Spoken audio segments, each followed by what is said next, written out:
Smith had a solid game until he fouled out on a stupid foul late. Smith goes baseline, gets the slam, and the Tigers come back. Jason Reese played a strong game inside, gets the miss here, though. And John McIntyre digs it down in the corner. Johnny Mack on the dribble. The long pass down to Nathan Button. Button goes in for the slam. He brought the Tigers back. The game would be tied on a Button bucket with 71 all with 10 seconds to play. Here's the clock running down. They get the ball to Maurice Newby over Anthony Peeler. Time runs out. The ball goes in the hole.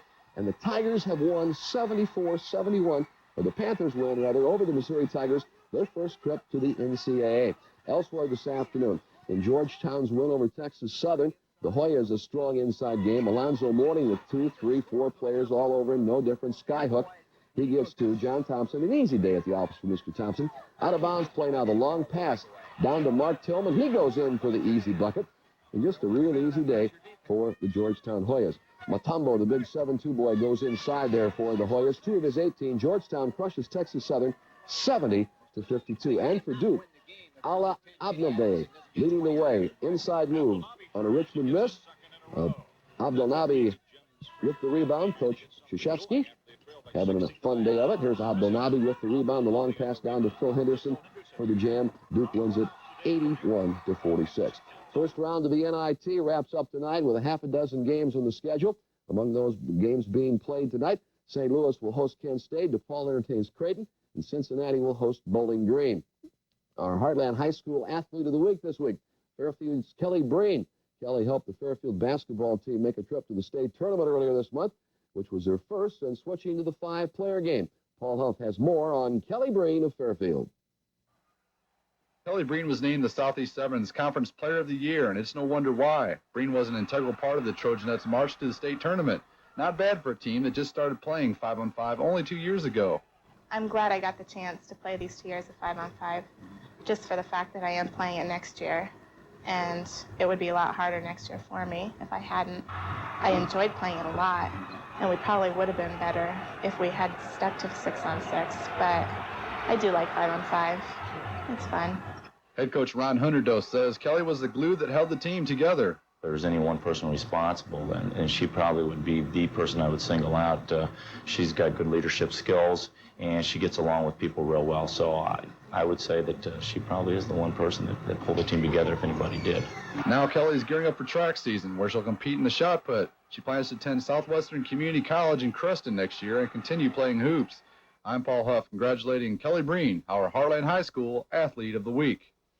This is day 30 of the baseball lockout. Earlier today, the owners came up with a proposal that they said would end the lockout and open up the spring training camps and maybe, just maybe, start the regular season on time.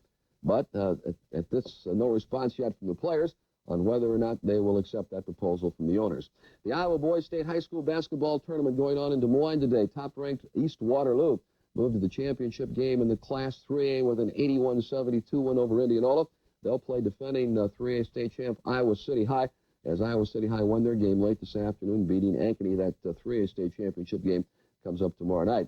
At the Missouri 3A and 4A state tournaments going on down in Springfield this weekend, the Marshfield girls moved to the 3A finals with a 52-39 win over Visitation out of St. Louis. Marshfield's winning streak now at 95 in a row. So everybody will be talking about the Panthers and Tigers today.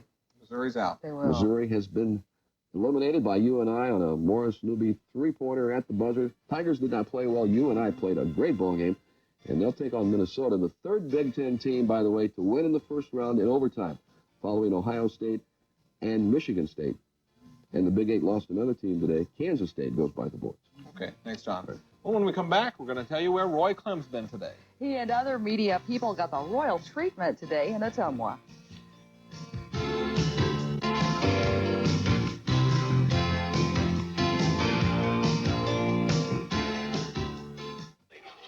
You would expect big league and college players to receive the most advanced sport medicine care available. But what about the high school athlete or recreational runner? High-intensity personalized care is available. At the KCOM Sports Med Department, you'll be treated by an all-pro team of sports medicine specialists who take your injuries as seriously as you take your sport. To help prevent injury and to enhance your athletic abilities, we prescribe programs that minimize your pain and maximize your gain. Call the professionals in Sports Med today.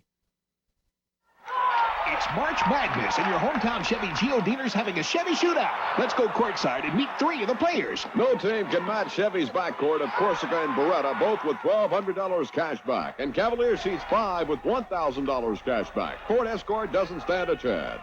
And remember, now through the Final Four, get this Rawlings basketball. No charge with a test drive of any Chevy starter during March Madness at your hometown Chevy Geo dealer. But hurry, before the final buzzer. We want to leave the land like we found it. It's good, if not better. So we're worried about the environment, too. You know, we want to keep the water good and soil in nice shape. We want to try to cut down on erosion and things like that. I've always heard this expression, you own land. Well, the good Lord has just made us a caretaker of that land while we're here. That's all it is. You don't really own it.